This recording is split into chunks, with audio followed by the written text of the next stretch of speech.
পাশেই কবর। কত মানুষ কবরে চলে গেল আর কোনোদিন ফিরে আসে নাই। রব্বুল আলামিন বলেন, আল্লাযী খালাকাল মাউত, আমি তোমাদের জন্য মরণ সৃষ্টি করলাম। কুল ইন্নাল মাউতাল্লাযী তাফিরুনা মিনহু ফাইন্নাহু মুলাকীকুম। আল্লাহ ডাক দিয়ে বলতেছে, হাবিব উম্মতকে বলুন, মৃত্যু থেকে তারা পালায়, মরণ থেকে তারা পালায়। বন্ধু তাদেরকে বলে দেন, ফাইন্নাহু মুলাকীকুম, এই মরণ তার সাথে মুলাকাত করবে। একদিন মাটির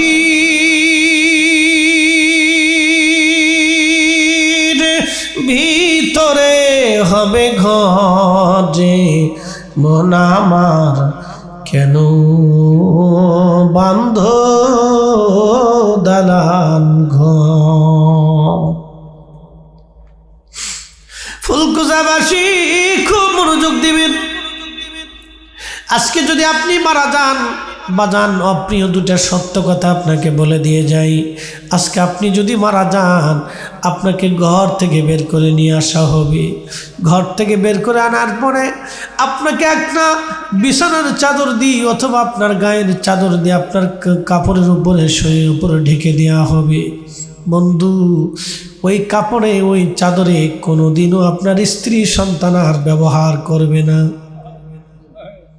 চির সত্য বলতেছি, আমি মারা যাওয়ার পরে আমার এই চাদর দিয়ে যদি ঢেকে রাখা হয়, আমার বাচ্চারা জীবনে এই চাদর আর কোনোদিন ব্যবহার করবে না।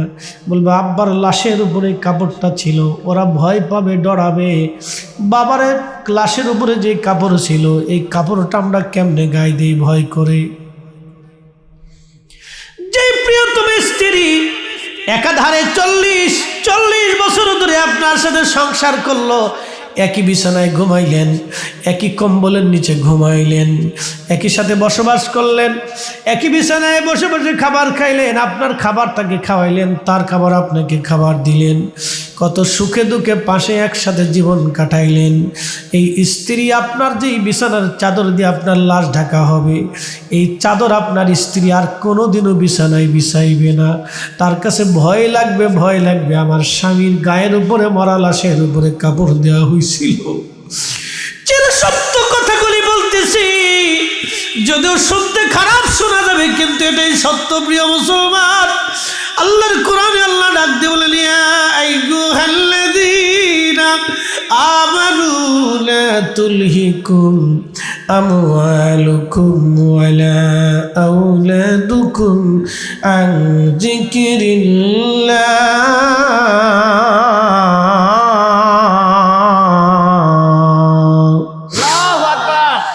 জিন্দগি তোর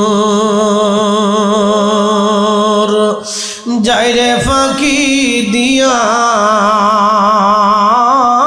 রে সোনার আদম, জিন্দগি তোর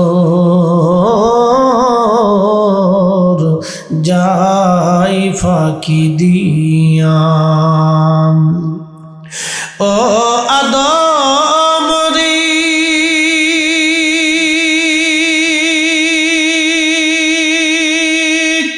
পাগ ধরিয়া গেছে দাড়ি, দন্ত আছে গুটাচারি। ও আদম রে, পাগ ধরিয়া গেছে দাড়ি, দন্ত আছে গুটাচারি। সমন জারি গিয়াছে করিয়া রে সোনার আদম, জিন্দগি তোর যাই ফাঁকি দিয়া। বন্ধু মৃত্যু গ্রহণ করার সাথে সাথে ঘর থেকে বের করে আপনাকে উঠানের সামনে নিয়ে আসা হবে। কত বড় আলিশান প্রাসাদ ঘরের মধ্যে আপনাকে রাখা হবে না, দ্রুত গতিতে ঘরের সামনে নিয়ে আসা হবে। কয়েকদিন আগে 6 মাস 1 বছর আগে খবরে দেখলাম 24 ঘন্টা বাবার লাশ ঘরের সামনে সন্তানরা রেখে দিয়েছে। বাবা মরার পরে জমি জমা ভাগ বাটোয়ারা নিয়ে ভাইদের মধ্যে গন্ডগোল লেগে গেল। বাজার এরকম অবাধ্য সন্তান যদি দুনিয়াতে থাকে, ওই বাবার চাইতে দুঃখময় বাবা পৃথিবীতে আর কেউ হয় না। ওই মায়ের মতো দুঃখী মা পৃথিবীতে আর কেউ হয় না বাজার। বাস্তবতা থেকে বলতেছি ফুলকুচাবাসী, ও বন্ধু, আহা বাস্তবতা থেকে বলতেছি শুনে যান। আজ আপনার ইন্তেকালের পরে ঘর থেকে আপনাকে বের করে নিয়ে আসা হবে, উঠানের সামনে রেখে দেওয়া হবে। আপনার দামি খাট পালঙ্ক বাড়ি গাড়ি সব ওই দিন বৃথা হয়ে যাবে। সমাজের লোকজন এসে বলবে দ্রুত গতিতে কবরে নামাও, কারণ 24 ঘন্টা পরে লাশ থেকে গন্ধ বের হতে থাকে। 24 ঘন্টা একটা লাশ কিন্তু পচে যায় না, বরং ওই লাশের পায়খানা রাস্তা দিয়ে একটা পোকা বের হয়ে আসে। ওই পোকাটা তাম শরীরের মধ্যে ছড়াইয়া গন্ধ ছড়াইতে থাকে। আপনার কলিজার টুকরা সন্তান আপনাকে ঘর থেকে বের করে দিবে। আপনার স্ত্রী আপনার কাছেও আসতে চাবে না, গোর শরীর থেকে গন্ধ বের হয়। গন্ধের কারণে কেউ আসবে না, কেউ আপন হতে চাবে না। সেই দিন প্রিয় উপস্থিতি হাজিরিন, মনোযোগ দিয়ে কথাগুলি শুনে যাবেন। গন্ধ ছড়িয়ে গেল, দ্রুত গতিতে কবরে নামানো হবে আপনাকে। সেই দিন আল্লাহ নবী ডাকতে বলেন, আয়েশা রে, তুমি কি জানো মানুষের জীবনের কঠিন সময় কখন? বলে আল্লাহ রাসূলুহু আলাইহি, আল্লাহ জানে, নবী জানে। আম্মা জানা আয়েশাকে নবী বলেন, আয়েশা রে, একজন মানুষের জন্য কঠিন সময়টা যখন কবরের দিকে নিয়ে যাওয়া হয়, তখন এই রুহটা কাঁদে আর বলে, সন্তান রে, এত তাড়াতাড়ি মায়া ভুলে গেলি, আজ আমার এত তাড়াতাড়ি কবরে নামাচ্ছ। কবরটা আর আমার কবর না, এটা জাহান্নামের টুকরা হয়ে গেছে। কলিজার টুকরা সন্তান, আর একটু পরে কবরে নামা। নবীজি বললেন, পাখিরা কথা শোনে, পশুরা ডাক শোনে, কিন্তু মানুষ এবং জিন এই দুইটা প্রাণীকে আল্লাহ কথাগুলি শুনতে দেয় না। ওই রুহু কান্না করতে থাকে। আহা, নবীজি বলে, না আয়েশা রে, যখন কবরের কাছে নিয়ে যায়, দুইজন কবরের মধ্যে নেমে যায়, আর মানুষগুলি উপরে কবরের চারপাশে দাঁড়ায়। যখন কবরে নামানো হয়, ওই রুহুটা কাদার বলে, বুঝি এই দুইজন আমার সঙ্গে কবরে আমার সফর সঙ্গী হয়ে যাবে। আজ একা একা রওনা হবেন এমন এক জগতে, যেই জগতে আপনার আমার আর আপন কেউ নাই। এই জন্য আল্লাহ বলেন, এ বান্দা, সম্পদ এবং সন্তানের প্রেমে পড়িয়া তোমরা আমি আল্লাহর জিকির থেকে নিজেকে গাফেল করো না। যদি করো, ومن يفعل ذلك فأولئك هم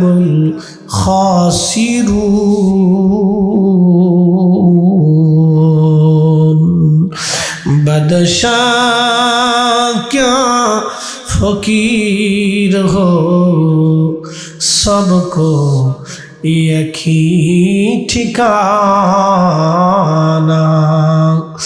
बादशाह क्या फकीर हो, सबको एक ही ठिकाना।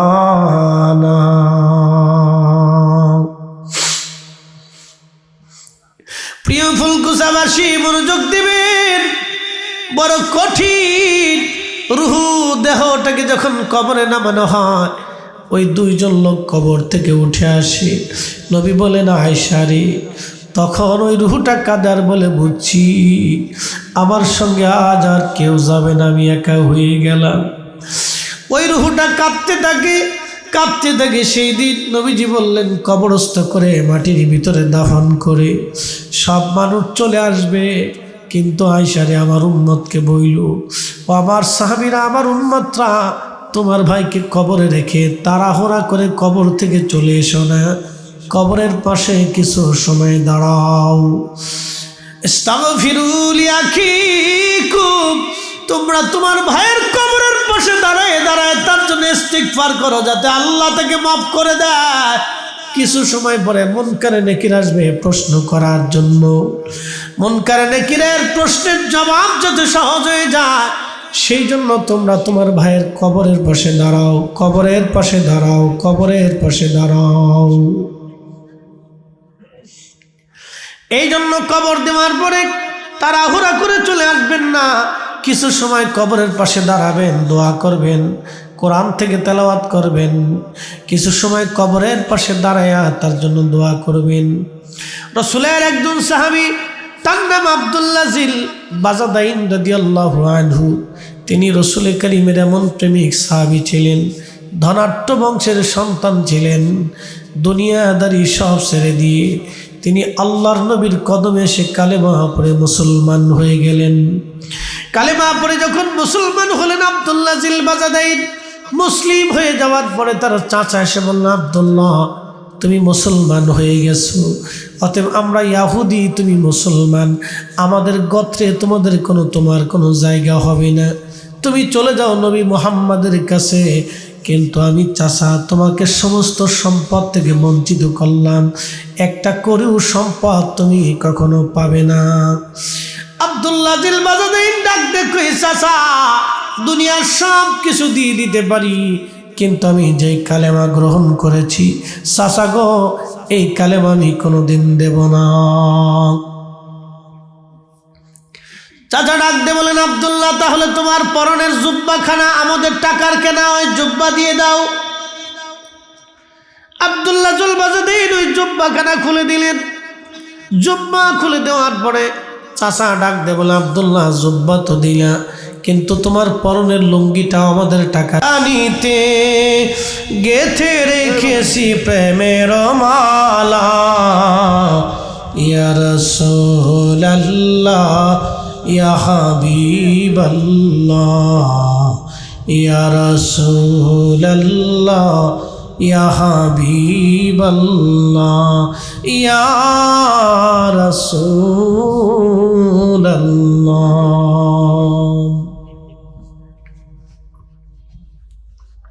তো আব্দুল্লাহ জিল বাজাদাইন রাদিয়াল্লাহু আনহু তিনি সব কিছুর থেকে জুদা হয়ে আলাদা হয়ে গেলেন।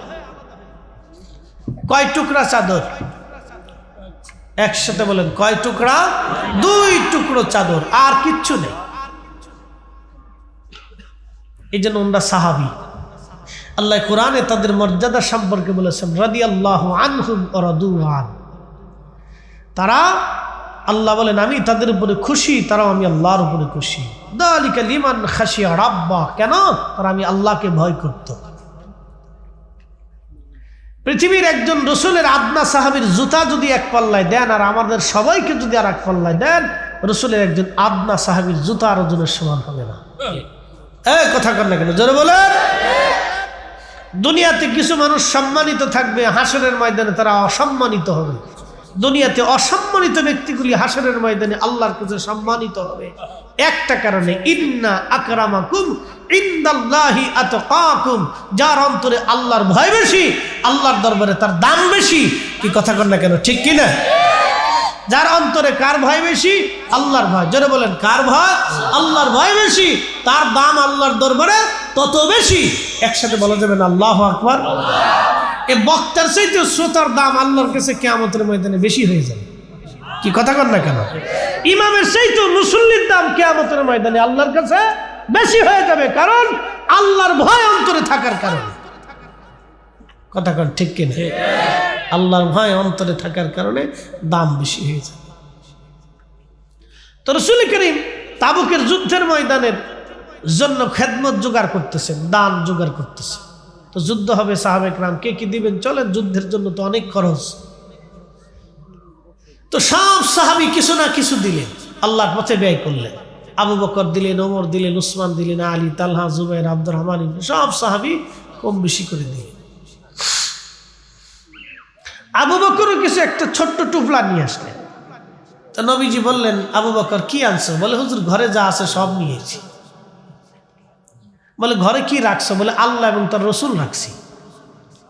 একসাথে বলবেন আল্লাহু আকবার।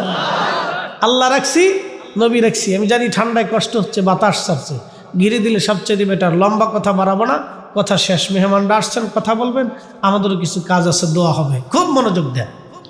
আবু বকর সিদ্দিক রাদিয়াল্লাহু আনহু বলে হুজুর ঘরে যা ছিল সব নিয়েছি। নবী বললেন সবার চাইতে আজকে আবু বকর শ্রেষ্ঠ। একসাথে বলবেন আল্লাহু আকবার। কারণ কি? ওনার ঘরের মধ্যে যা ছিল উনি সব কিছু উজাড় করে দিয়ে নিয়ে চলে আসছে, কিচ্ছু নাই। আব্দুল্লাহ জিল বাজাদাইন রাদিয়াল্লাহু আনহু তিনি দাঁড়ায় দাঁড়ায় কাঁদে। নবী জিজ্ঞেস করলেন কাঁদো কেন? বলে ইয়া রাসূলুল্লাহ, তাবুকের যুদ্ধের ময়দানে কত সাহাবী যাবে, আমার যাইতে মন চাইতেছে, কিন্তু আমার তো কি দেওয়ার মতো কিছু নেই। তবে হুজুর আমার দেওয়ার জন্য একটা জিনিস আছে। বলে কি আছে? আমার জীবন আছে, এই জীবনটা আমি আল্লাহর পথে কুরবানি করে দিলাম। একসাথে বলবেন আল্লাহু আকবার। নবী গো আপনি দোয়া করে দেন যাতে আমার এই জীবনটা তাবুকের যুদ্ধের ময়দানে শহীদ হয়ে যায় আর আমি আল্লাহর পথে শহীদ হইতে পারি, সেজন্য আপনি দোয়া করে দেন আমার জীবনটা আল্লাহর পথে কুরবানি করে দিই। তারা সাহাবী। একসাথে বললেন তারা কি? না, জোরে বলেন, জোরে বলেন, তারা কি? সাহাবী। বন্ধু তারা সাহাবী। আল্লাহর নবী তাবুকের যুদ্ধের ময়দানে চলে গেলেন। যুদ্ধের ময়দানে চলে যাওয়ার পরে সাহাবায়ে কেরাম যুদ্ধের ময়দানে গেলেন। কাফেররা 30,000 সাহাবীর কথা শুনে পালায়ে চলে গেল, আর যুদ্ধে তারা আসে নাই। আল্লাহর নবী তাবুকে 1 মাস পর্যন্ত অবস্থান করলেন, ফিরে চলে আসবেন। এমন সময় সাহাবীরা সংবাদ দিল, ইয়া রাসূলুল্লাহ আব্দুল্লাহ অসুস্থ হয়ে গেছে। নবী বললেন তার সেবা করে আল্লাহ কবুল করেছে, সে শহীদ হয়ে যাবে। আব্দুল্লাহ ইন্তেকাল করলো। আল্লাহর নবী বললেন তার দাফন কাফনের ব্যবস্থা করো। সাহাবীরা আল্লাহর নবী সাহাবায়ে কেরামকে দাফন কাফনের ব্যবস্থা করলেন। কবর খনন করা হলো। নবীজি কবরের পাশে দাঁড়ায় বলেন, এ সাহাবীরা তোমরা আজকে আমার আব্দুল্লাহকে কবরে রাখো না, আমি নবী নিজে হাতে আমার আব্দুল্লাহকে কবরে নামাবো। না না হয় না, আরো জোরে বলেন আল্লাহু আকবার। আমার নবী নিজে হাতে আব্দুল্লাহকে কবরে নামাচ্ছিলেন। এমন সময় আব্দুল্লাহ ইবনে মাসউদ ডাক দেখে, ইয়া রাব্বি, এই আব্দুল্লাহর জায়গায় যদি আমি আব্দুল্লাহ হইতাম আমার জীবন কত বুলন্দ হইতো। আমার রাসূল আমাকে নিজে হাতে কবরে রাখতেন, আমার রাসূল আমাকে নিজে হাতে কবরে রাখতেন। এর চাইতে বুলন্দ নসিব আর কিছুই নাই। উম্মত রাসূলের হাতে উম্মতের দাফন কাফন হয়, এর চাইতে বড় বুলন্দ নসিব আর কিছুই নাই। জোরে বলেন না মারহাবা। তো দাফন হয়ে গেল। দাফন শেষে আল্লাহর নবী কবরের পাশে দাঁড়ায় গেলেন। দাঁড়ায় নবীজি হাত বাড়ায় দিলেন, সাহাবায়ে কেরাম হাত বাড়াইলেন। কবরের পাশে দাঁড়ায় নবীজি হাত তুলে বলে, ইয়া রাব্বি, আমি রাসূল আমার আব্দুল্লাহর উপরে রাজি। তুমি আল্লাহ আমার আব্দুল্লাহর উপরে রাজি হয়ে যাও। একসাথে জোরে বলেন না মারহাবা। এ সবজ গম্বদ ওয়ালে मंजूर दुआ करना, जब वक्त न जा आए आका दीदार अता करना, दीदार अता करना। मैं कब्र अंधेरी में घबराऊंगा जब तन्हा में, कब्र अंधेरी में घबराऊंगा जब तन्हा, इमदाद मेरी करने आ जाना রাসূলুল্লাহ الذي خلق الموت والحياة ليبلوكم أيكم أحسن عملا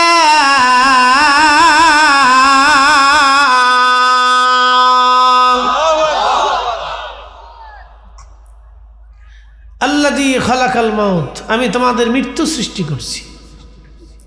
এই মৃত্যু কার সৃষ্টি? জোরে বলতে হবে, মরণটা সৃষ্টি কার? আল্লাহ। তাহলে আল্লাহর কি মরণ আছে? যিনি মৃত্যুকে সৃষ্টি করেন তার কোনো মৃত্যু? এই জন্য আল্লাহ বাস করছেন আল্লাহু লা ইলাহা ইল্লা হুয়াল হাইয়ুল কাইয়ুম। আল্লাহ তিনি তো সেই রব, তিনি ব্যতীত আর কোনো ইলাহা নাই, কোনো রব নাই। তিনি সেই মালিক যিনি হাইয়ুল কাইয়ুম, চিরস্থায়ী, তার শুরু নাই, শেষ নাই, আওয়াল নাই, আখের নাই। একসাথে বলা যাবে আল্লাহু আকবার। আল্লাহর কি শুরু আছে? যদি বলেন যে আল্লাহ শুরু থাকে, তাহলে আল্লাহ শুরু করলো কাকে দিয়ে? আল্লাহকে কে শুরু করায়?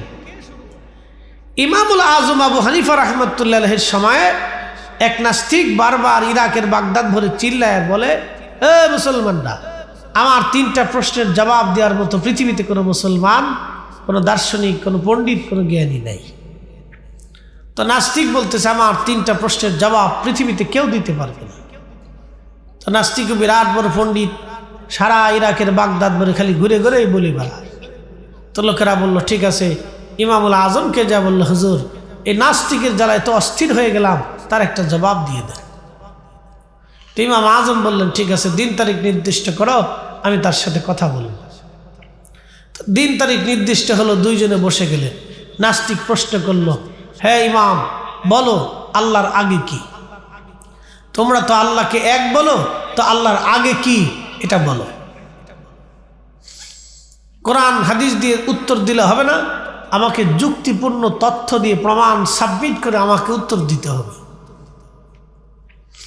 ইমাম আজম খুব বিচক্ষণ আল্লাহ বলা ছিলেন, অনেক বড় মেধার অধিকারী ছিলেন। ফিকহি মাসালাতে প্রায় 16 লক্ষ মাসালা তিনি বের করেছেন।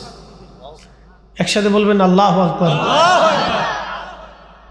আমাদের দেশে অনেক মুসলমান আছে গোসলের ফরজ কটা তাও জানে না, 40 বছর ধরে বিয়ে করছে। ডোন্ট মাইন্ড, মন খারাপ করলেন, বললে মন খারাপ করবেন। 40 বছর ধরে বিয়ে হয়েছে, গোসলের ফরজ কটা নিজেও জানেন। গোসলের ফরজ কিভাবে আদায় করতে হয় বহু মুসলমান জানেই না। তাহলে কি বুঝলেন যে 40 বছর ধরে লোকটা এখনো না পাকই হইতে পারেনি? কথা বুঝাইতে পারি নাই মনে হয়। যে গোসলের ফরজ কয়টা এটা অনেক মুসলমান জানেই না, তাহলে 40 বছর ধরে সে না পাক। গোসলের ফরজ আদায় না হলে গোসল হবে না, আর গোসল না হলে সে পাক হবে না, আর পাক না হলে ইবাদত নামাজ রোজা কিছু হবে না।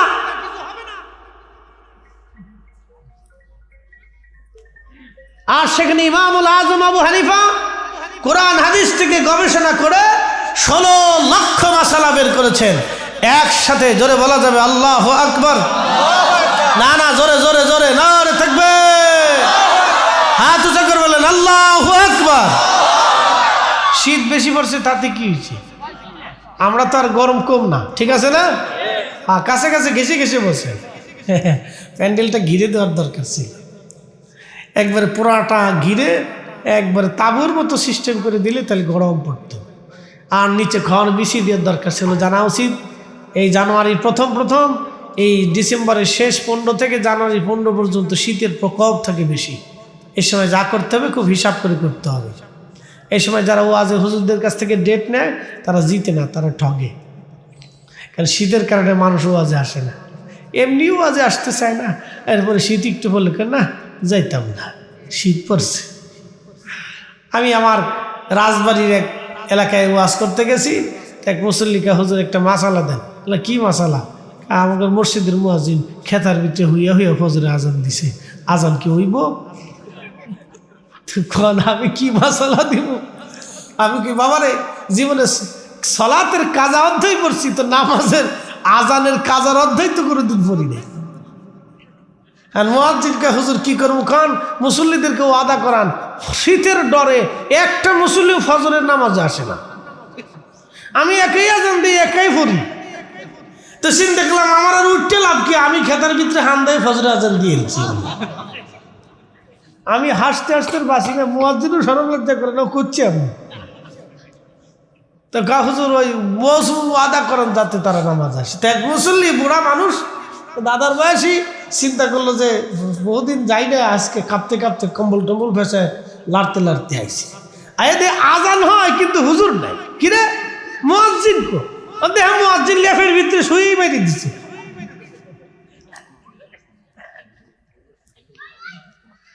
সব সালাক, পাবলিক সালাকি করে। শীত একটু বললে ডরে আর নামা যায় না, শীত একটু বললেই ডরে আর মাহফিলাইতো না। আসেন পিছনে দাঁড়াই থেকে লাভ নাই, আমি শেষ বক্তা, আমি বক্তা আর নাই। এরপরে আইয়ে খালি মাঠে বয়ে থাকলে কাজ হবে না। হেন আয়েন আমার সামনে বসেন, কিছু শোনা যাবে, বোঝা যাবে, কিছু বলা যাবে, কথা বলা যাবে। কি কথা বলেন ঠিক কিনা? থাকবে বাহিরের লোক জানুক যে হুজুর একা না, আরো কিছু লোকজন আছে। না রে থাকবে, ঠিক আছে, বাড়ির লোক জানতেছে না হুজুরের সাথে লোক আছে। নাস্তিক পণ্ডিত বলতেছে মুসলমানদের ইমাম, তো বলো আল্লাহর আগে কি? হযরত ইমাম আজম আবু হানিফা রাহমাতুল্লাহ আলাইহি, আসেন আসেন নানুর কাছে আসেন। আরে জ্বালা, হে প্রেসিডেন্টও বুঝে না, প্রধানমন্ত্রীও চিনে না, হে বুজুর্গ ফির বুজুর্গ কিচ্ছু চিনে না, নাতির কাছে কোনো ভ্যালু নাই। এ কাউরি চিনে না। আল্লাহ রসুল রে ইমাম হাসান হুসেইন নবীজি নামাজে সেজদার মধ্যে পড়ে দিচ্ছে মসজিদে নবীতে। এত দূর বয়স, হাসান হুসেন বাইতে দৌড়ে এসে আল্লাহ নবীর ঘাড়ের উপরে বয়ে দিচ্ছে। আল্লাহু আকবার, না না জোরে বললেন আল্লাহু আকবার। চিন্তা করতে পারছেন? তাও আল্লাহ নবী রাগ করে নাই, নবীজি রাগ করে নাই। ঘাড়ের উপর আইয়া বইয়ে কানের চুল ধরে পার থুতনির নিচে পা লাগাতে বয়ে দিচ্ছে, লড়ে না। নবীটি সেজদা থেকে আর উঠে না, অনেক লম্বা সেজদা। হাসান হুসেনও লড়ে না, আমরা ধরে বসিয়ে দিচ্ছি। নবীজিও সেজদা থেকে উঠে না, মুস্তাদের হাঁকে মেরা দিচ্ছে। তো দীর্ঘ সময় পরে সেজদা থেকে ওঠার পরে সাহাবিকরাম বলছে যে রসুল মনে দুনিয়াত নাই, এত বড় সেজদা তো জীবনে কোনোদিন দেখি নেই। সেজদা থেকে ওঠার নামাজ শেষ করার পরে সাহাবিকরাম বলেন ইয়া রাসূলুল্লাহ, এত বড় লম্বা সেজদা দিলেন, আমার হাসান আর হুসেন এবং ঘাড়ের উপরে এসে বসিয়ে দিচ্ছি। তা আমি যদি উঠি তাহলে ওরা পরে ব্যথা পাবে, আমি চাই নাই ওরা কষ্ট পাক। একসাথে বলবেন আল্লাহু আকবার। তাহলে বাচ্চাদেরকে কষ্ট দেওয়া এটা রসুলের সুন্নতের পরিপন্থী কাজ। কথা ঠিক আছে না? ওরা প্রেসিডেন্টও চিনি না, হুজুরও চিনি না, ওই ইমাম সাহেবও চিনি না। দাদাই যদি ইমাম হয় তো ইমামও চিনি না, ওই ইমাম চিনার টাইম নেই। প্রিয় উপস্থিতি, খুব মনোযোগ দিয়ে নাস্তিক পণ্ডিত ডাক দিয়ে বলতেছে, হ্যাঁ মুসলমানদের ইমাম তুমি বলো আল্লাহর আগে কি? ইমাম আজম বললেন, নাস্তিক তুমি তো যুক্তি ছাড়া মানবা না, তাহলে 1 থেকে 10 পর্যন্ত গণনা করো। নাস্তিক শুরু করলো 1 2 3 4 5 7 5 6 7 8 9 10। ইমাম আজম বলল, নাস্তিক পণ্ডিত এবার তুমি 10 থেকে 9 10 পর্যন্ত গণনা করো। 10 9 8 7 6 5 4 3 2 1।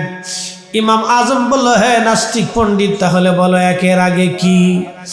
এবার নাস্তিক বলল, 1-এর আগে তো কোনো সংখ্যা নাই। ইমামুল আজম বললে, আমার আল্লাহর আগে কিছুই নাই, আমার আল্লাহ এক। একবার জোরে বলা যাবে কি আল্লাহু আকবার?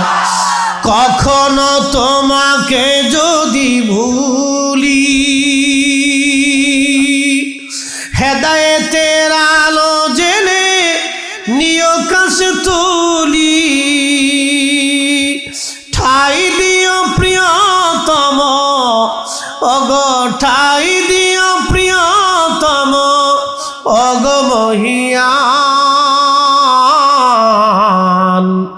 তুমি রহমান, তুমি তুমি মেহেরবান। অন্ধ গাহে না শুধু তোমারি গুণগান, বুঝে বুঝে না তবু শান। তুমি রহমান, তুমি মেহেরবান।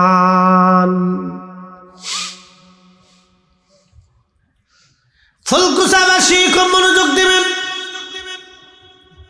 হযরত ইমাম আজমকে নাস্তিক এবার প্রশ্ন করলো, হে ইমাম, তাহলে বলো আল্লাহ কোন দিক তাকায় রইছে, এবার জবাব দাও। ইমাম আজম আবু হানিফা রাহমাতুল্লাহি আলাইহি মোমবাতি জ্বালাইলেন। মোমবাতি জ্বালাইয়া ইমাম আজম আবু হানিফা বললেন, হে নাস্তিক, বলো আগুনের আলো কোন দিকে আছে। নাস্তিক পণ্ডিত বলল, ইমাম, আগুনের আলো সব দিকে ছড়িয়ে আছে। ইমাম আজম বললেন, আল্লাহর সৃষ্টি আগুনের আলো যদি সব দিকে ছড়ায় থাকে, তাহলে আমার রব্বে করিম একই স্থানে থেকে আমার রব সব দিকে তাকায় আছে। একবার জোরে বলা যাবে কি মারহাবা।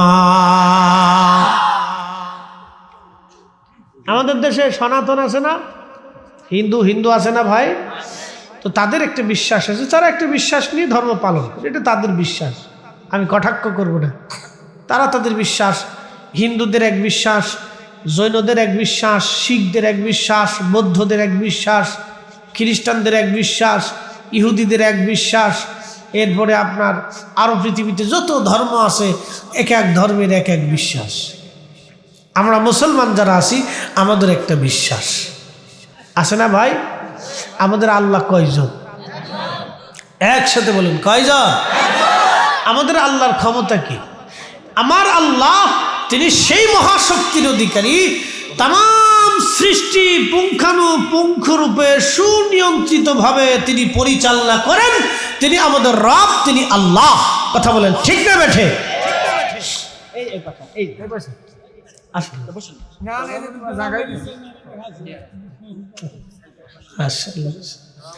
একটু জিকির করে লা ইলাহা লা ইলাহা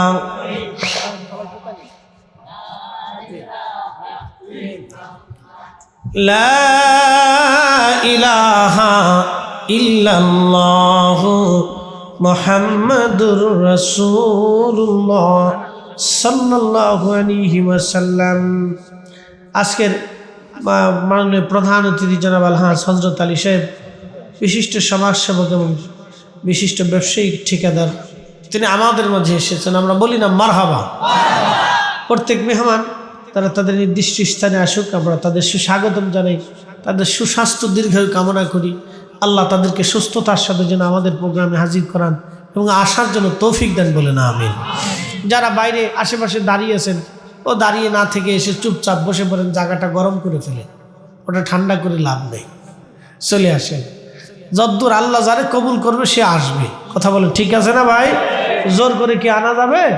আজকে জোর করে আনার সুযোগ নেই। আজকে যে আসবে সে পাস। একসাথে বলবেন আল্লাহু আকবার। বলে কেন? আমি কোরআন থেকে বলতেছি,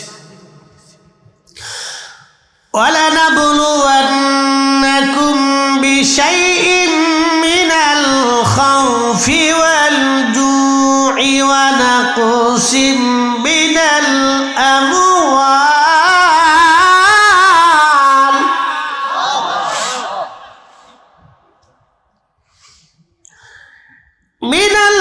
الْأَمْوَالِ وَالْأَنفُسِ وَالثَّمَرَاتِ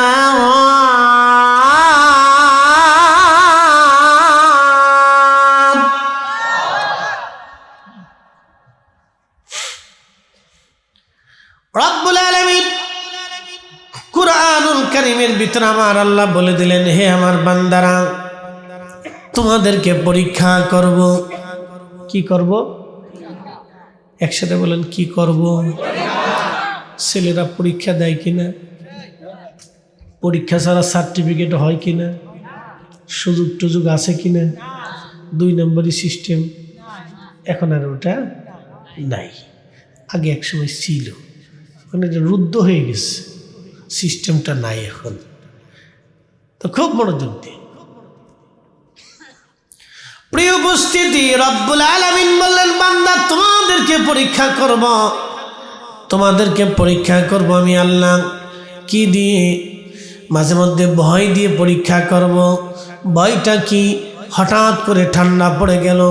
কালকের মাহফিলেও হাজার হাজার মানুষ ছিল, আজকের মাহফিলে এসে দেখলাম মাহফিল শূন্য হয়ে গেল। মানুষ ডরে মাহফিলের ভিতরে ঢুকতে চায় না। প্রচণ্ড ঠান্ডায় চারপাশ দিয়ে ঘুরে আগুনের পাশে বসে আছে, ঘরের মধ্যে কম্বলের মধ্যে ঢুকে গেল, কিন্তু মাহফিলে তারা আসলো না।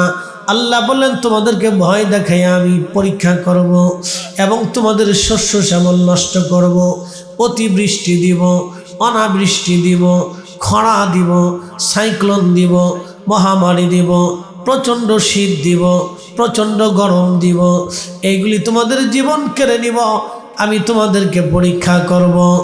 প্রিয় নবী, আমার হাবিব, আপনার উম্মতকে জানায় দেন এই সময় কাদের জন্য সুসংবাদ হবে। ওয়াবাশশিরিস সাবিরিন,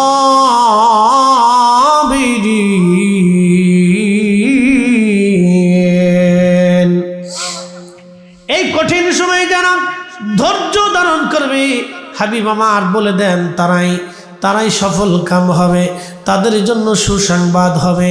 তাহলে বোঝা গেল আজকে যারা বসে গেলেন তারা সবাই পাস। সেটা বলেন আল্লাহু আকবার। আমার ফর্মুলা না আল্লাহর ফর্মুলা? আমি কি ফর্মুলা দিছি না আল্লাহ দিছে? ওয়াবাশশিরিস সাবিরিন, সবরকারীদের জন্য সুসংবাদ। ঠান্ডার মধ্যে বসে যারা সবর করতেছেন তাদের জন্য একটা সুসংবাদ আছে। বলে কি? এই সুসংবাদের নাম হচ্ছে ক্ষমা। ইন্নাল্লাহা ইয়াগফিরুয যুনুবা জামিআ, তোমাদের জীবনের সব গুনাহকে আমি রব্বুল আলামিন মিটিয়ে দেব, মাফ করে দেব। একসাথে বলবেন আল্লাহু আকবার। আমাদের গুনাহ আছে না? আছে না? শ্রোতা বক্তা সবাই কি গুনাহ মুক্ত? শ্রোতা বক্তা সবাই গুনার সাথে যুক্ত। আমরা সবাই এখানে গুনাহগার, সবাই এখানে কি গুনাহগার। ছোট বড় গুনাহ আমাদের হয়ে যায়, হাসতে হাসতে হয়, নফসের খায়েশে পড়ে হয়, বন্ধুর মেলে পড়ে হয়, কথাবার্তা হয়, সম্পদের মোহে পড়ে হয়, দুনিয়ার মোহে পড়ে হয়, স্ত্রীর প্রেমে পড়ে হয়, বন্ধু বান্ধবের মহাব্বতে পড়ে হয়ে যায়, অনেক গুনাহ হয়ে যায়, হাসতে হাসতে গুনাহ হয়ে যায়। নাতি নাতকুরের মহাব্বতে পড়ে হয়ে যায় গুনাহ। আমরা সবসময় করতেই থাকি, আমাদের গোলা চলমান থাকে, একটার পর একটা গুনাহ করতে থাকি। তা আমরা যদিও গুনাহগার, কিন্তু রব বলে দিয়েছেন, যাও তোমরা আসছো পরীক্ষায় পাস, আমি রব তোমাদের গুনাহগুলিকে মাফ করে দিলাম। ফয়সালা আমাদের না আল্লাহ। উনি অনেক বড় মেহেরবান, দয়াশীল। আসবেন, ক্ষমা হবে, বসবেন, মাফ হবে। আল্লাহ রাব্বুল আলামিন পরীক্ষা করতেছেন কে আসবে কে আসবে না, কে বসবে কে বসবে না। পরীক্ষায় যে আসবে সে পাস। এই মসজিদে গেছেন, নামাজে দাঁড়িয়েছেন, নামাজ হলো কি হলো না সেটা পরের বিষয়, কিন্তু আপনি আল্লাহর হুকুম বাস্তবায়নের জন্য উপস্থিত হয়েছেন, আপনি পাস। হাইয়া আলাস সালাহ,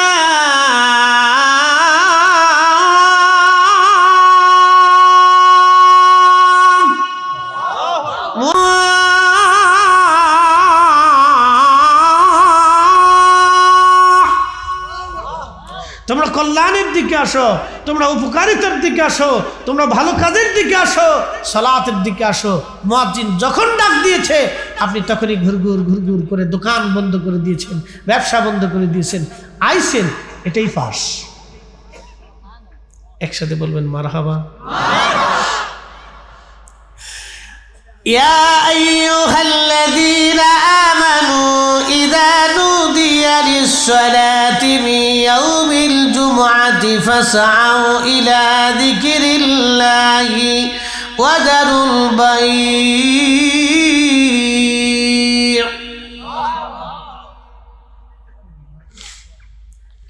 সারা মদিনার ভিতরে দুর্ভিক্ষ ছড়িয়ে গেল। একাধারে 7 দিন মদিনার মধ্যে কোনো খাবার নাই, পানি নাই, খাবার নাই, গম নাই, জব নাই, আটা নাই, রুটি নাই। সারা মদিনাতে মানুষের কাছে পয়সা আছে, কিন্তু কোনো খাবার নাই, কোনো রুটি নাই, কোনো গম নাই, জব নাই। মদিনায় হাহাকার পড়ে গেল। 7 দিন পর্যন্ত মদিনায় কারো ঘরে খাবার নাই, মদিনার বাজারেও নাই। আল্লাহর নবী জুমার দিনে খুতবা দিচ্ছিলেন। আল্লাহর নবী জুমার দিনে খুতবা দেন। খুতবা দেওয়ার সময় রাসূল করিম সাল্লাল্লাহু আলাইহি সাল্লাম যখন খুতবা দেন, খুতবা দেওয়ার সময় একজন ঘোষণাকারী বলে দিয়ে গেল, শমস মদিনাবাসী, শাম থেকে একটা বণিক দল খাবারের কাফেলা নিয়ে মদিনার বাজারে আসছে।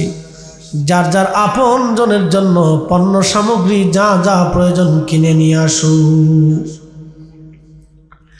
বুঝতে পারতেছেন মদিনায় কারো বাড়ি খাবার নাই। কঠিন এই পরিস্থিতিতে মসজিদে নববী সাহাবায়ে কেরাম ছেড়ে দিতে লাগলেন। মসজিদ থেকে মুসল্লি যেতে যেতে যেতে যেতে যেতে যেতে সব মুসল্লি চলে গেল। মাত্র 10 জন মুসল্লি আমার নবীর সামনে বসে রইলেন। একবার জোরে বলা যাবে কি আল্লাহু আকবার। তেলের গাড়ি তেলে চলি,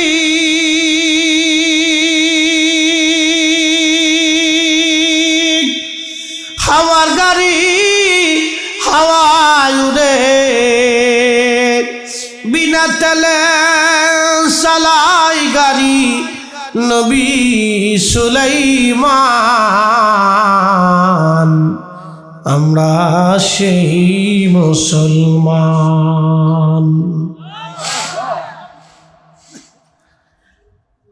মাদারগঞ্জবাসী, মেলান্দ না, কোন থানা এটা? মেলান্দ থানা, ঠিক আছে।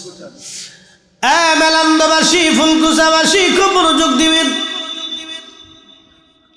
সমস্ত সাহাবী মসজিদ থেকে বের হয়ে চলে গেল। মাত্র 10 জন সাহাবী মসজিদের মধ্যে নবীর সামনে বসা।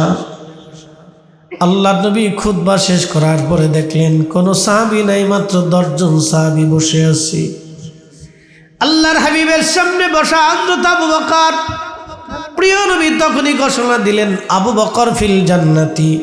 এরপরে অমর বসা, ঘোষণা দিলেন অমর ফিল জান্নাতি, ওসমান ফিল জান্নাতি, আলী ফিল জান্নাতি, তালহা ফিল জান্নাতি, জুবাইর ফিল জান্নাতি, আব্দুর রহমান ইবনে আউফ ফিল জান্নাতি, সাদ বিন আবি ওয়াক্কাস ফিল জান্নাতি, আবু উবাইদা ইবনে জাররাহ ফিল জান্নাতি, সাঈদ ইবনে জুবাইর ফিল জান্নাতি। এইভাবে নবীজি 10 জন সাহাবীর নাম ঘোষণা দিলেন। এরা সবাই আল্লাহর জান্নাতি, সবাই খাবারের জন্য চলে গেছে, কিন্তু এরা রসুলের দরজা ছেড়ে দেয় নাই, আল্লাহর ঘর মসজিদ ছেড়ে দেয় নাই। জুমার নামাজের জন্য তখনও তারা বসে আছে। আল্লাহর নবী বলেন এরা সবাই আল্লাহর জান্নাতি জান্নাতি জান্নাতি। একবার জোরে বলা যাবে কি আল্লাহু আকবার। পরীক্ষায় পাস, জোরে বলেন পরীক্ষায় পাস। সব চলে গেছে, 10 জন বসা, 10 সাহাবী। কয় সাহাবী? এই 10 সাহাবীর নাম আশারায়ে মুবাশশারা, 10 জন জান্নাতের সুসংবাদ প্রাপ্ত সাহাবী। শুধু জুমার মসজিদে বসে থাকার জন্য আল্লাহর রাসূল তাদেরকে জান্নাতি ঘোষণা দিয়ে দিলেন। পরীক্ষায় পাস, জোরে বলেন পরীক্ষায় পাস। এই প্রচন্ড শীতের মধ্যে কে আসবে পরীক্ষায় পাস? কোটি মানুষ আসতে হবে না, যে আসবে সে পাস, যে বসবে সে পাস। কথা বলেন ঠিক না বেঠিক? ফয়সালা কি আমাদের না আল্লাহ? আল্লাহর ফয়সালা, কোরআনের ফয়সালা, সে পাস হবে। এই জন্য সবাইকে আল্লাহ কবুল করবে না, যাকে পছন্দ করবে সে আসবে। কথা ঠিক আছে না ভাই? আমরা এখন কার মেহমান? একসাথে বলতে হবে কার? আপনারা আমাদেরকে দাওয়াত করে আসছেন না? আমার এই ভাই আমাকে দাওয়াত করছেন, বারবার ফোনে ফোনে কথা বলছেন, ভাইটা দাওয়াত করে আনছেন। তো ভাই সর্বোচ্চ সম্মান দেওয়ার চেষ্টা করতেছে। আমাকে বললো যে ভাইজান আমি এই আয়োজনের কোনো ত্রুটি করিনি, পাবলিক আসবে না আসবে সেটা আমার ফাংশন না, ওটা আল্লাহর ইচ্ছা। আমি বললাম যে আল্লাহ যাকে কবুল করবে সে আসবে। আমাদের এখানে কোনো জোর করে আনার কোনো সুযোগ সিস্টেম নাই, আল্লাহ যাকে পছন্দ করবে সে আসবে। কথা ঠিক আছে না ভাই?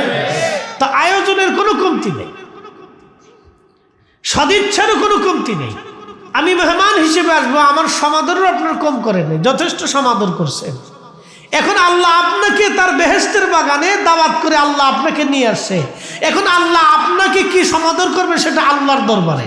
তবে আল্লাহ সমাদর করবে যে আমার মেহমান হয়ে আমার বান্দারা যেহেতু আসছে, আমার বান্দারা যেহেতু গুনাহ করেই ফেলছে, তো আমি আল্লাহ আমার বান্দাদের গুনাহকে মাফ করে দিলাম। তাহলে আমরা পাস। সব সাহাবী চলে গেল, 10 জন সাহাবী বসা। নবীজি বললেন, এই 10 জন আল্লাহর জান্নাতি জান্নাতি জান্নাতি। তখনই কোরআনের আয়াত আল্লাহ নাজিল করলেন, ইয়া আইয়ুহাল্লাযীনা আমানু ইযা নুদিয়া লিস-সালাতি মিন ইয়াউমিল জুমআতি ফাসআউ ইলা যিকরিল্লাহি ওয়া যারুল বাই'। হে ঈমানদার, হে ঈমানদার, যখন জুমার নামাজের জন্য আহ্বান করা হয়, আজান পড়ে যায়, তখন বেচা বিক্রি, ব্যবসা বাণিজ্য, লেনদেন, ওঠা বসা, কৃষিকাজ, কামার, তোমার জীবনের সমস্ত কাজগুলি তুমি ফেলে দাও, ছেড়ে দাও। হে ঈমানদার, তুমি চলে আসো, আমি আল্লাহর স্মরণে নামাজ পড়ার জন্য খোদার ঘরের জন্য চলে আসো। দালিকুম খায়রুল লাকুম ইন কুনতুম তা'লামুন। তুমি যদি এটা অনুধাবন করো, এটা উত্তম কাজ, নেকের কাজ, ভালো কাজ, তাহলে তুমি চলে আসো, তুমি চলে আসো, আমি আল্লাহর হুকুম তামিল করার জন্য জুমার নামাজে চলে আসো। কিন্তু আজান পড়ার সাথে সাথে ব্যবসা বাণিজ্য, লেনদেন, দোকানদারি, উঠা বসা, চাকরি বাকরি, যার যা আছে সব ছেড়ে দিতে হবে, ফেলে দিতে হবে। একসাথে বলবেন আল্লাহু আকবার। এই জন্য জুমার দিনে শুক্রবারে যেই দেশের ছুটি ঘোষণা করা হয়েছে, আমি মনে করি দেশের যেই রাষ্ট্রপ্রধান ছুটির ব্যবস্থা করেছে, আল্লাহ তা থেকে একটা বেনিফিট অবশ্যই আল্লাহ দিবে। বাংলাদেশের পৃথিবীর বহু মুসলিম দেশে শুক্রবারে কোনো ছুটি নেই। আপনি আরব বিশ্বে চলে যাবেন, দেখবেন বহু আরব দেশে আছে শুক্রবারে ছুটি দেন। দুবাইতে যায় দেখেন, শুক্রবারে ছুটি নেই। মুসলমান দেশ, আমরা বাংলাদেশ হলে বাটাম চালান দিয়ে দিতাম এতদিন। কি কথা কর না কেন? আমরা বাংলাদেশ হলে এতদিন বাটাম চালান হয়ে যেত। কিন্তু কপাল ভালো যে আরবের দেশ, ও দেশের মুসলমান হিজলিয়া না কি আমি জানি না। আরে বেটা, জুমার দিন সাইয়্যিদুল আইয়াম, দিনের সর্দার, পৃথিবীর শ্রেষ্ঠ দিনের একটা দিন হচ্ছে জুমার দিন। আল্লাহর রাসূল বলেছেন, আমার উম্মত, আল্লাহ আমাকে স্পেশালিস্ট এই জুমার দিন আল্লাহ আমাকে উপহার দিয়েছে এই উম্মতের জন্য। একসাথে বলা যাবে না আল্লাহু আকবার? না, জোরে বলেন আল্লাহু আকবার। এই জুমার দিনে আল্লাহ বলেছেন, এ বান্দা, তোমার ব্যবসা বাণিজ্য, রুটি রুজি, চাকরি বাকরি সব ছেড়ে দেবা, কিচ্ছু রাখবা না, তুমি জুমার জন্য তুমি মসজিদে চলে আসবা। মুসলিম দেশ জুমার দিনে ছুটি নেই। ছি ছি ছি ছি, সব ইসরায়েলের দালালি। কি কথা কর না কেন? যার কারণে ফিলিস্তিনিরা ৭৫ বছর ধরে মাইর খায়।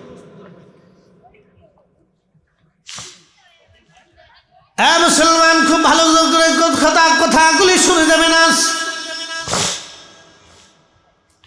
এই জুমার দিনের এত মর্যাদা, এত দাম। আল্লাহর নবী বলে দিয়ে গেলেন, উম্মত তোমরা শুনে নাও, আমার উম্মত যখন জুমার নামাজের জন্যে আজান পড়ার পরে আমার উম্মত জুমার জন্য প্রস্তুতি নিয়ে জুমার নামাজ আদায় করার জন্য মসজিদের দিকে রওনা হয়ে যায়, আদবের সাথে মসজিদে ঢুকে খুব একিন এবং এখলাসের সাথে ইমাম সাহেবের পাশাপাশি বসে, ইমাম সাহেবের কাছাকাছি বসে খুতবা শোনে, আলোচনা শোনার পরে আমার উম্মত ধীর স্থিরতার সাথে নামাজ পড়ে আবার হেঁটে হেঁটে বাড়ি চলে আসে।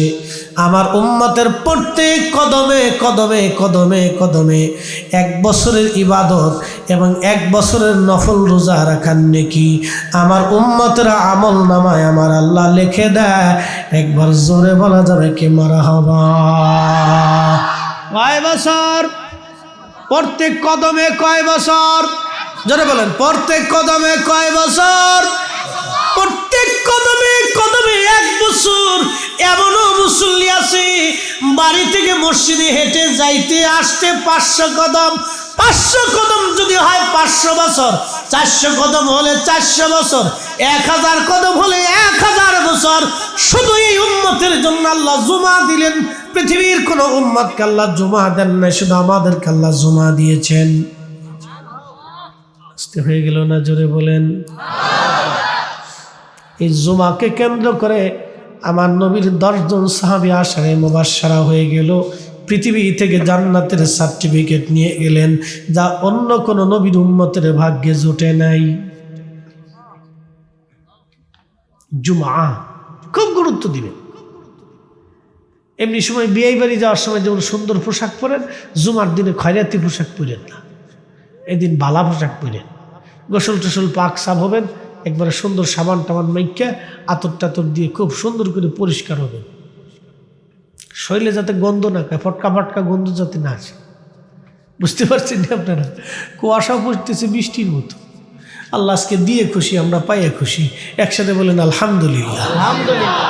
আমরা যারা আইছি পাস, যারা বলেন কি একসাথে বলেন কি, চিন্তার কারণ নাই, উনি পাস করেছেন। উনি যিনি কোরআন দিয়েছেন তিনি পাস করেছেন। ওনার কথা হচ্ছে লা তাবদিলা কালিমাতিল্লাহ। আকাশ ভেঙে গেলেও আমার কথা ঠিক থাকবে, জমিন শুকিয়ে গেল, জমিন পুড়ে গেলেও আমার কথা ঠিক থাকবে, সাগর শুকিয়ে গেলেও আমি আল্লাহর কথাই ঠিক থাকবে। ইন্নাকা লা তুখলিফুল মিআদ। মা সন্তানের বেলায় ওয়াদা খেলাপ করে। অনেক সময় মা কয় বাবারে তুই এই কাজ করে আয়, সকালবেলা তোর খিচুড়ি রেঁধে খাওয়াবো। মা অনেক সময় কয় না, পরে খাওয়াবি যা। মাও সন্তানকে ধোঁকা দিতে পারে, কিন্তু উনি সেই রব যিনি মায়ের চাইতে 99 গুণ বান্দার প্রতি দয়া বেশি। তিনি বলে দিলেন ইন্নাকা লা তুখলিফুল মিআদ। আমি আল্লাহর ওয়াদার কোনো খেলাপ হবে না। আমি যা দিতে চাইছি আমি তাই দিব, আমি ক্ষমা করতে চাইছি আমি ক্ষমা করেই দিব। একসাথে বলবেন আল্লাহু আকবার। আমরা পাস, জোরে বলেন আমরা কি পাস। আমি করিনি, উনি করেছেন। এই কালাম যার, তিনি করেছেন। আমরা এখানে কেউ পাস করার মতো যোগ্যতা নাই, উনি করাই দিয়েছেন। এই শীতের ভিতরে আর শয়তান কারো মেলার ভিতরে ডুহাই রেখেছে, তুই লটপটি কিনে। কি কথা কান্না কা, ওরে লটপটি কিনাইতেছে, শটপটি কিনাইতেছে, বাদাম কিনাইতেছে, ফুলার লেগে ফে ফু ফে ফু ফে ফু ফে ফু। কি কথা ঠিক আছে না? ফে ফু এটা ফুলা ফানের লেগে কেনাইতেছে, কইতে কিনে টিনে তুই আস্তে বাইরে চলে যা। দেখবেন তো ঠিক হতে কিনে টিনে আস্তে আস্তে গুড়গুড় করে বাড়ি চলে যাবে। ভিতরে আর আসতে পারবে না, ঢুকতেও পারবে না, পাশও করবে না। আমরা ঢুকেছি, আল্লাহ পাশ করাই দিচ্ছে।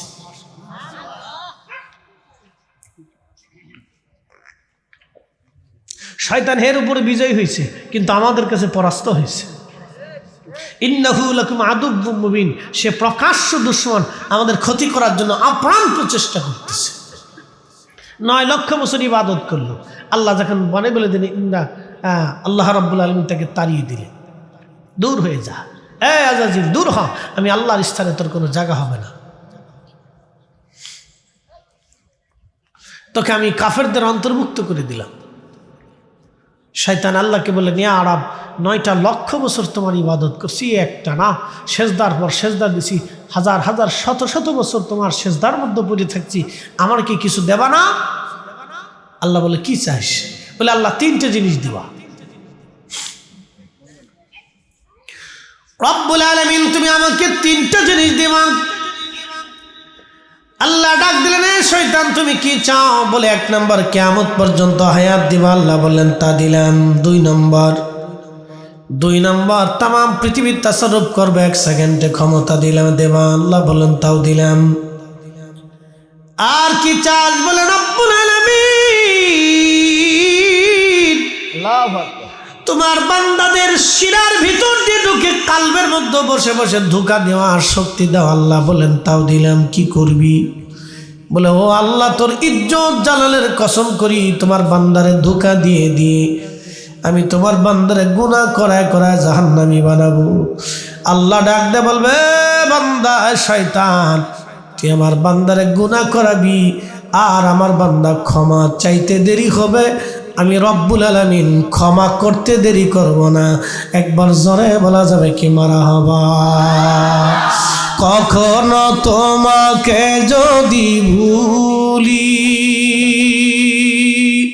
হেদায়েতের আলো জেলে নিউ কাশতুলি,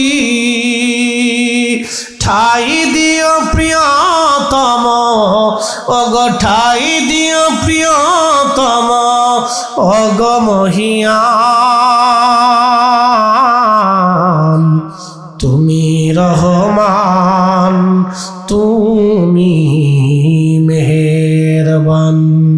অন্ধ গাহে না শুধু তোমারি গুণগান, বুঝে বুঝে না তবু শান, তুমি রহমান তুমি মেহেরবান।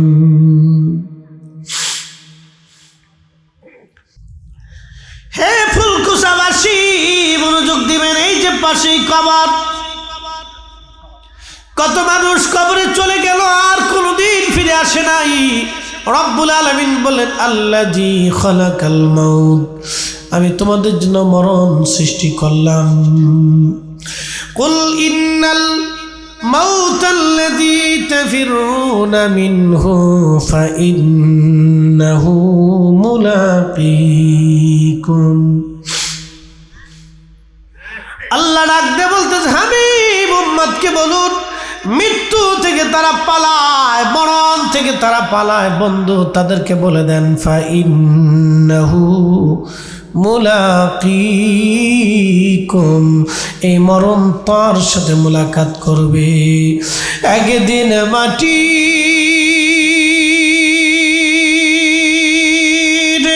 ভিতরে হবে ঘরে, মন আমার কেন বান্ধ দালান ঘর। ফুলকুচাবাসী খুব মনোযোগ দিবেন, আজকে যদি আপনি মারা যান, বাজান অপ্রিয় দুটা সত্য কথা আপনাকে বলে দিয়ে যাই, আজকে আপনি যদি মারা যান আপনাকে ঘর থেকে বের করে নিয়ে আসা হবে। ঘর থেকে বের করে আনার পরে আপনাকে একটা বিছানার চাদর দিয়ে অথবা আপনার গায়ের চাদর দিয়ে আপনার কাপড়ের উপরে শরীরের উপরে ঢেকে দেওয়া হবে। বন্ধু ওই কাপড়ে ওই চাদরে কোনোদিনও আপনার স্ত্রী সন্তান আর ব্যবহার করবে না। চির সত্য বলতেছি, আমি মারা যাওয়ার পরে আমার এই চাদর দিয়ে যদি ঢেকে রাখা হয়, আমার বাচ্চারা জীবনে এই চাদর আর কোনোদিন ব্যবহার করবে না। বলবে আব্বার লাশের উপরে কাপড়টা ছিল, ওরা ভয় পাবে, ডরাবে। বাবারে লাশের উপরে যে কাপড় ছিল এই কাপড়টা আমরা কেমনে গায়ে দিই ভয় করে।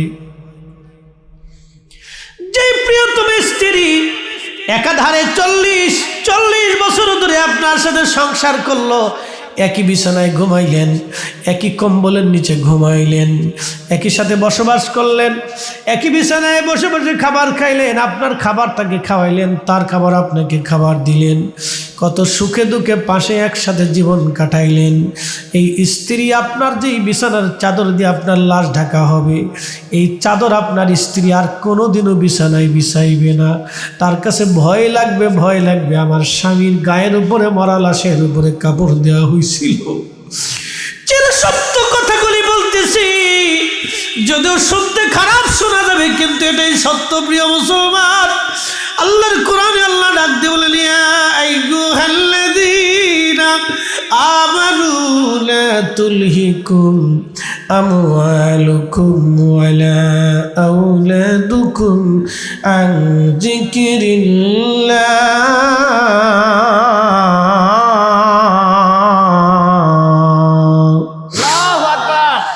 জিন্দগি তোর যাইরে ফাঁকি দিয়া রে সোনার জিন্দগি তোর যাই ফাঁকি দিয়া। ও আদম রে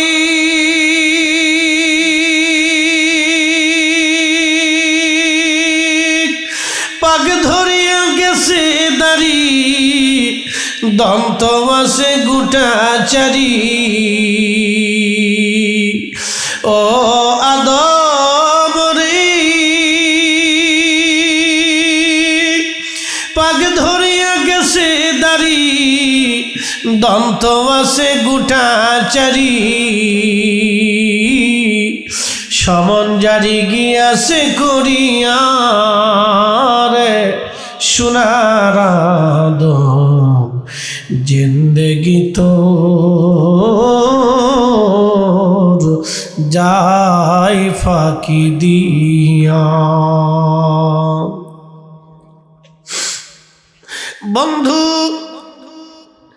মৃত্যু গ্রহণ করার সাথে সাথে ঘর থেকে বের করে আপনাকে উঠানের সামনে নিয়ে আসা হবে। কত বড় আলিশান প্রাসাদ ঘরের মধ্যে আপনাকে রাখা হবে না, দ্রুত গতিতে ঘরের সামনে নিয়ে আসা হবে। কয়েকদিন আগে, 6 মাস 1 বছর আগে খবরে দেখলাম 24 ঘন্টা বাবার লাশ ঘরের সামনে সন্তানরা রেখে দিয়েছে। বাবা মরার পরে জমি জমা ভাগ বাটোয়ারা নিয়ে ভাইদের মধ্যে গন্ডগোল লেগে গেল। বাজার এরকম অবাধ্য সন্তান যদি দুনিয়াতে থাকে, ওই বাবার চাইতে দুঃখময় বাবা পৃথিবীতে আর কেউ হয় না। ওই মায়ের মতো দুঃখী মা পৃথিবীতে আর কেউ হয় না বাজার। বাস্তবতা থেকে বলতেছি ফুলকুচাবাসী, ও বন্ধু, আহা, বাস্তবতা থেকে বলতেছি, শুনে যান। আজ আপনার ইন্তেকালের পরে ঘর থেকে আপনাকে বের করে নিয়ে আসা হবে, উঠানের সামনে রেখে দেওয়া হবে। আপনার দামি খাট পালঙ্ক বাড়ি গাড়ি সব ওই দিন বৃথা হয়ে যাবে। সমাজের লোকজন এসে বলবে দ্রুত গতিতে কবরে নামাও, কারণ 24 ঘন্টা পরে লাশ থেকে গন্ধ বের হতে থাকে। 24 ঘন্টা একটা লাশ কিন্তু পচে যায় না, বরং ওই লাশের পায়খানা রাস্তা দিয়ে একটা পোকা বের হয়ে আসে। ওই পোকাটা তামাম শরীরের মধ্যে ছড়াইয়া গন্ধ ছড়াইতে থাকে। আপনার কলিজার টুকরা সন্তান আপনাকে ঘর থেকে বের করে দিবে। আপনার স্ত্রী আপনার কাছেও আসতে চাবে না, শরীর থেকে গন্ধ বের হয়। গন্ধের কারণে কেউ আসবে না, কেউ আপন হতে চাবে না। সেই দিন প্রিয় উপস্থিতি, হাজিরিন, মনোযোগ দিয়ে কথাগুলি শুনে যাবেন। গন্ধ ছড়িয়ে গেল, দ্রুত গতিতে কবরে নামানো হবে আপনাকে। সেই দিন আল্লাহ নবী ডাকতে বলেন, আয়েশা রে, তুমি কি জানো মানুষের জীবনের কঠিন সময় কখন? বলে, আল্লাহ রাসূলুহু আলামিন, আল্লাহ জানে, নবী জানে। আম্মা জানা আয়েশাকে নবী বলেন, আয়েশা রে, একজন মানুষের জন্য কঠিন সময়টা যখন কবরের দিকে নিয়ে যাওয়া হয়, তখন এই রুহটা কাঁদে আর বলে, সন্তান রে, এত তাড়াতাড়ি মায়া ভুলে গেলি, আজ আমার এত তাড়াতাড়ি কবরে নামাচ্ছ। কবরটা আর আমার কবর না, এটা জাহান্নামের টুকরা হয়ে গেছে। কলিজার টুকরা সন্তান, আর একটু পরে কবরে নামা। নবীজি বললেন, পাখিরা কথা শোনে, পশুরা ডাক শোনে, কিন্তু মানুষ এবং জিন, এই দুইটা প্রাণীকে আল্লাহ কথাগুলি শুনতে দেয় না। ওই রুহু কান্না করতে থাকে।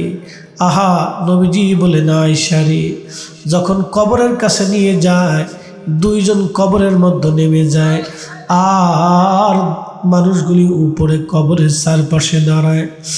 যখন কবরে নামানো হয়, ওই রুহুটা কাদার বলে, বুঝি এই দুইজন আমার সঙ্গে কবরে আমার সফর সঙ্গী হয়ে যাবে। আজ একা একা রওনা হবেন এমন এক জগতে, যেই জগতে আপনার আমার আর আপন কেউ নাই।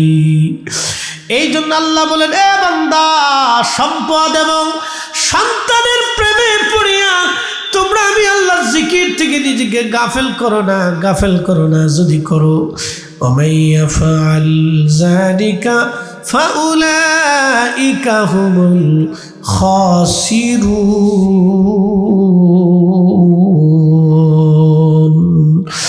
বাদশাহ क्या फकीर हो, सबको एक ही ठिकाना। बादशाह क्या फकीर हो, सबको एक ही ठिकाना।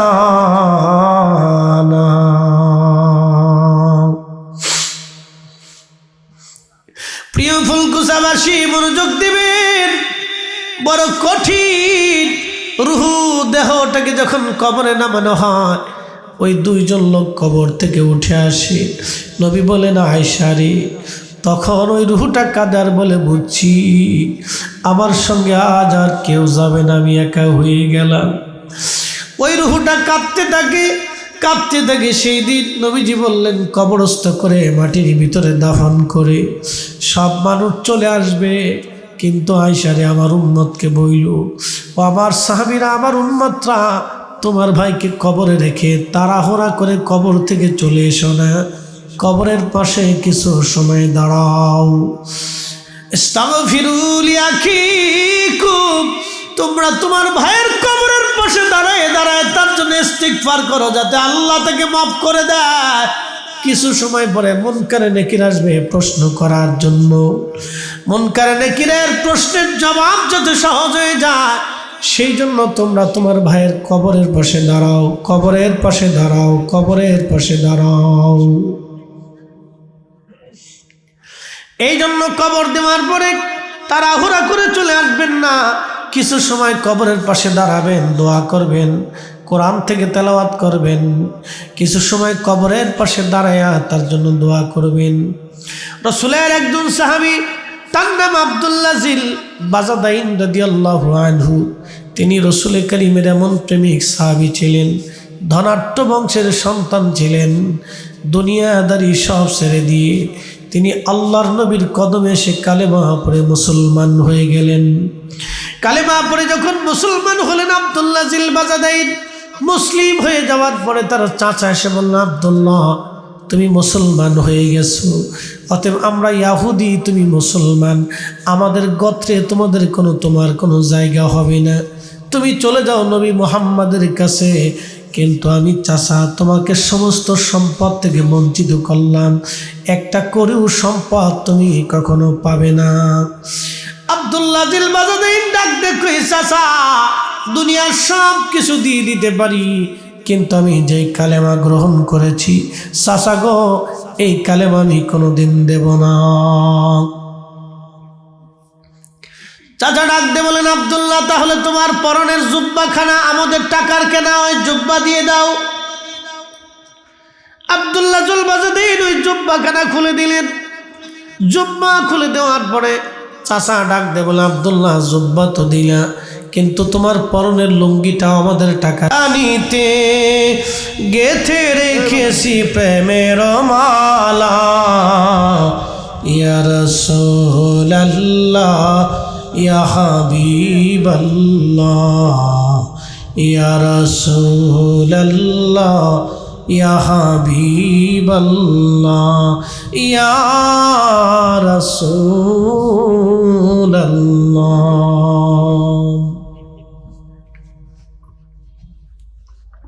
তো আব্দুল্লাহ জিল বাজাদাইন রাদিয়াল্লাহু আনহু, তিনি সব কিছুর থেকে জুদা হয়ে আলাদা হয়ে গেলেন। কয় টুকরা চাদর? একসাথে বলেন, কয় টুকরা? 2 টুকরো চাদর, আর কিচ্ছু নেই। এই জন্য ওনারা সাহাবী। আল্লাহ কোরআনে তাদের মর্যাদা সম্পর্কে বলেছেন, রাদিয়াল্লাহু আনহুম ওয়া রাদু আন। তারা, আল্লাহ বলেন, আমি তাদের উপরে খুশি, তারাও আমি আল্লাহর উপরে খুশি। যালিকা লিমান খাশিয়া রাব্বা, কেন? তারা আমি আল্লাহকে ভয় করত। পৃথিবীর একজন রসুলের আদনা সাহাবীর জুতা যদি এক পাল্লায় দেন, আর আমাদের সবাইকে যদি আর এক পাল্লায় দেন, রসুলের একজন আদনা সাহাবীর জুতা আর ওজনের সমান হবে না। কথা কর না কেন, জোরে বলেন। দুনিয়াতে কিছু মানুষ সম্মানিত থাকবে, হাসরের ময়দানে তারা অসম্মানিত হবে। দুনিয়াতে অসম্মানিত ব্যক্তিগুলি হাসরের ময়দানে আল্লাহর কাছে সম্মানিত হবে একটা কারণে, ইন্না আকরামাকুম ইনদাল্লাহি আতকাকুম, যার অন্তরে আল্লাহর ভয় বেশি, আল্লাহর দরবারে তার দাম বেশি। কি কথা কর না কেন, ঠিক কিনা? যার অন্তরে কার ভয় বেশি? আল্লাহর ভয়। জোরে বলেন, কার ভয়? আল্লাহর ভয় বেশি, তার দাম আল্লাহর দরবারে তত বেশি। একসাথে বলা যাবে না, আল্লাহু আকবার। এই বক্তার চাইতে শ্রোতার দাম আল্লাহর কাছে কিয়ামতের ময়দানে বেশি হয়ে যাবে। কি কথা কর না কেন? ইমামের চাইতে মুসল্লির দাম কিয়ামতের ময়দানে আল্লাহর কাছে বেশি হয়ে যাবে, কারণ আল্লাহর ভয় অন্তরে থাকার কারণে। কথা কন, ঠিক কিনা? আল্লাহর ভয় অন্তরে থাকার কারণে দাম বেশি হয়ে যাবে। তো রাসূল করিম তাবুকের যুদ্ধের ময়দানের জন্য খেদমত জোগাড় করতেছেন, দান জোগাড় করতেছেন।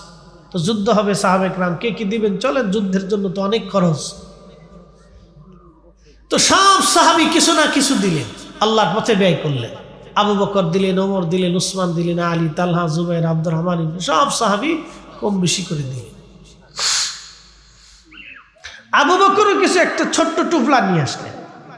তো নবীজি বললেন, আবু বকর কি আনছো? বলে হুজুর ঘরে যা আছে সব নিয়েছি। বলে ঘরে কি রাখছো? বলে আল্লাহ এবং তার রসুল রাখছি। একসাথে বলবেন আল্লাহু আকবার। আল্লাহ রাখছি, নবী রাখছি। আমি জানি ঠান্ডায় কষ্ট হচ্ছে, বাতাস ছাড়ছে, ঘিরে দিলে সবচেয়ে বেটার। লম্বা কথা বাড়াবো না, কথা শেষ। মেহমানরা আসছেন, কথা বলবেন, আমাদেরও কিছু কাজ আছে, দোয়া হবে, খুব মনোযোগ দেন। আবু বকর সিদ্দিক রাদিয়াল্লাহু আনহু বলে হুজুর ঘরে যা ছিল সব নিয়েছি। নবী বলেন সবার চাইতে আজকে আবু বকর শ্রেষ্ঠ। একসাথে বলবেন আল্লাহু আকবার। কারণ কি, ওনার ঘরের মধ্যে যা ছিল উনি সব কিছু উজাড় করে দিয়ে নিয়ে চলে আসছে, কিচ্ছু নেই। আব্দুল্লাহ জিল বাজাদাইন রাদিয়াল্লাহু আনহু তিনি দাঁড়ায় দাঁড়ায় কাঁদে। নবী জিজ্ঞেস করলেন কাঁদো কেন? বলে ইয়া রাসূলুল্লাহ, তাবুকের যুদ্ধের ময়দানে কত সাহাবী যাবে, আমার যাইতে মন চাইতেছে, কিন্তু আমার তো কি দেওয়ার মতো কিছু নেই। তবে হুজুর আমার দেওয়ার জন্য একটা জিনিস আছে। বলে কি আছে? আমার জীবন আছে, এই জীবনটা আমি আল্লাহর পথে কুরবানি করে দিলাম। একসাথে বলবেন আল্লাহু আকবার। নবী গো, আপনি দোয়া করে দেন যাতে আমার এই জীবনটা তাবুকের যুদ্ধের ময়দানে শহীদ হয়ে যায় আর আমি আল্লাহর পথে শহীদ হইতে পারি, সেজন্য আপনি দোয়া করে দেন আমার জীবনটা আল্লাহর পথে কুরবানি করে দিই। তারা সাহাবী। একসাথে বললেন তারা কি? না, জোরে বলেন, জোরে বলেন, তারা কি? সাহাবী। বন্ধু, তারা সাহাবী। আল্লাহর নবী তাবুকের যুদ্ধের ময়দানে চলে গেলেন। যুদ্ধের ময়দানে চলে যাওয়ার পরে সাহাবায়ে কেরাম যুদ্ধের ময়দানে গেলেন। কাফেররা 30,000 সাহাবীর কথা শুনে পালায়ে চলে গেল, আর যুদ্ধে তারা আসে নাই।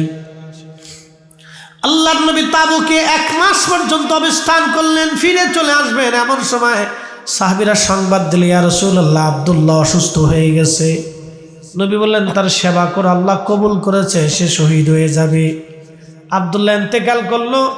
আল্লাহর নবী বললেন তার দাফন কাফনের ব্যবস্থা করো। সাহাবীরা, আল্লাহর নবী সাহাবায়ে কেরামকে দাফন কাফনের ব্যবস্থা করলেন। কবর খনন করা হলো। নবীজি কবরের পাশে দাঁড়ায় বলেন, এ সাহাবীরা, তোমরা আজকে আমার আব্দুল্লাহকে কবরে রাখো না, আমি নবী নিজে হাতে আমার আব্দুল্লাহকে কবরে নামাবো। না না, হয় না, আরো জোরে বলেন আল্লাহু আকবার। আমার নবী নিজে হাতে আব্দুল্লাহকে কবরে নামাচ্ছিলেন। এমন সময় আব্দুল্লাহ ইবনে মাসউদ ডাক দেখে, ইয়া রাব্বি, এই আব্দুল্লাহর জায়গায় যদি আমি আব্দুল্লাহ হইতাম, আমার জীবন কত বুলন্দ হইতো। আমার রাসূল আমাকে নিজে হাতে কবরে রাখতেন, আমার রাসূল আমাকে নিজে হাতে কবরে রাখতেন। এর চাইতে বুলন্দ নসিব আর কিছুই নাই। উম্মত রাসূলের হাতে উম্মতের দাফন কাফন হয়, এর চাইতে বড় বুলন্দ নসিব আর কিছুই নাই। জোরে বলেন না মারহাবা। তো দাফন হয়ে গেল।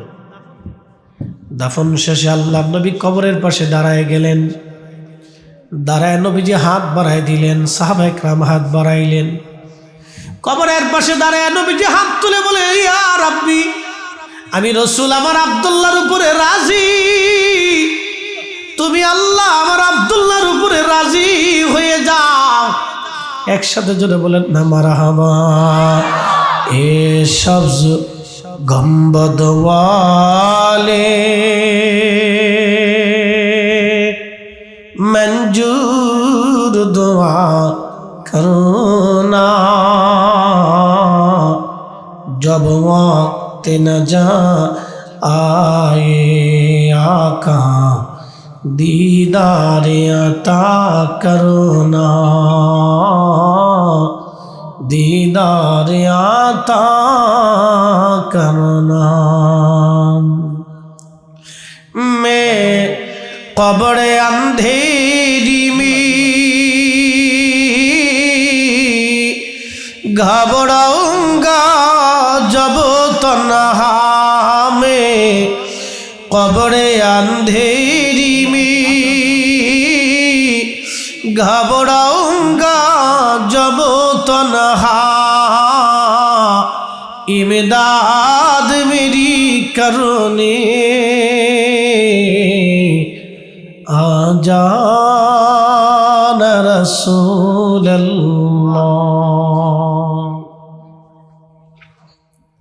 আল্লাহ আমাদের প্রত্যেকের কবুল করুক বলে না আমিন। পাশেই গোরস্থান, ঠিকানা এখানে সবার হবে আজ অথবা কাল।